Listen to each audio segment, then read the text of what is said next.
हंसराज जी मानते थे कि स्वयं का अध्ययन और मनन चिंतन ही सुधार की शुरुआत है। जब हम सुधरेंगे तभी हमारा समाज सुधरेगा।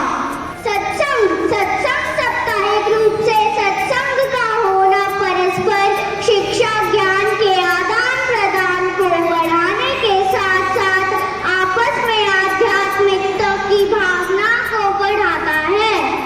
स्वदेश प्रेम यानी अपने देश से प्रेम, अपने देश की हित की रक्षा के लिए अपने प्राणों को बलिदान कर देना ही आर्यों का परम धर्म है। समाज सेवा यानी स्वयं को ऊंचा उठाना है तो समाज सेवा को ही अपना स्वभाव और अपनी आदत बनानी चाहिए, क्योंकि समाज सेवा के अलावा कोई धन नहीं है। नमस्ते सभी को, मैं सीजल कक्षा 5वीं की छात्रा आज के प्रार्थना सभा में आप सभी का हार्दिक स्वागत व अभिनंदन करती हूँ। मेरे कुछ कहने से पहले आप अपने मन में सोचिए कि क्या कोई साधारण सा इंसान किसी देश में असंख्य स्कूल या कॉलेज खड़े कर सकता है, या कोई इंसान किसी गुलाम देश में स्कूल या कॉलेज के माध्यम से क्रांतिकारियों की फौज खड़ी कर सकता है? इन सब प्रश्नों के उत्तर में सिर्फ एक नाम निकल कर आता है और वो है महात्मा हंसराज। महात्मा हंसराज जी का जन्म 19 अप्रैल 1864 ईस्वी होशियारपुर जिले पंजाब के बजवारा नामक स्थान पर हुआ था। इनके पिता चुन्नीलाल जी बहुत साधारण परिवार से थे। बालक हंसराज को अपनी प्रारंभिक शिक्षा के लिए घर से 3 से 4 मील दूर जाना पड़ता था। बालक हंसराज नंगे पैर घर से विद्यालय जाते थे। उनके पैरों में कांटों का चुभना, उनका निकालना, पुनः चलना, विद्यालय पहुंचकर विद्या अर्जन करना, तपती रेत पर पैदल चलना।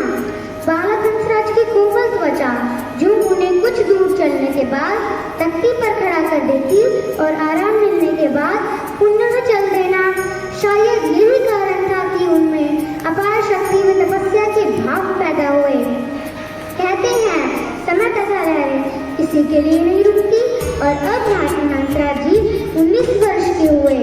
सन 1883 में स्वामी दयानंद जी का देहांत हो गया। उसी समय स्वामी दयानंद सरस्वती के इन विचारों से प्रभावित डीएवी शिक्षण संस्थान, जिसका पूरे देश में महत्वपूर्ण स्थान है, को स्थापित और प्रसारित करने का श्रेय महात्मा हंसराज जी को ही जाता है। महात्मा हंसराज जी ने लोगों को ऐसे धर्म से परिचित करवाया है जो कभी भी आस्था को रूढ़ नहीं मानता, बल्कि उसे रूढ़ियों से मुक्ति दिलाता है। ईसाई मिशनरियों के आगमन और उनके प्रचार प्रसार का विरोध सबसे अधिक महात्मा हंसराज जी ने ही किया है। वे जानते थे कि ये भारी मानसिकता उनकी पुरातन सभ्यता और संस्कृति को नुकसान पहुंचाएगी, इसलिए उन्होंने भारत की वैदिक परंपरा का समर्थन किया। संक्षेप में देखा जाए तो महात्मा हंसराज जी का जीवन प्रेरणाओं से भरा हुआ है। उन्होंने बचपन में ही अपनी बहुमुखी प्रतिभा का परिचय दे दिया था। आइए हम सब शपथ लें कि महात्मा हंसराज जी के त्याग वे अतिथि भाव को अपने जीवन में अपनाएंगे।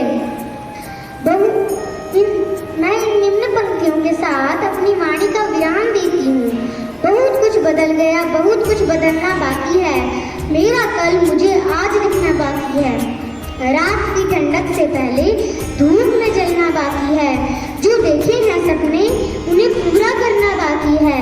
अपने आप को मुझे सुनहरे अक्षरों में लिखना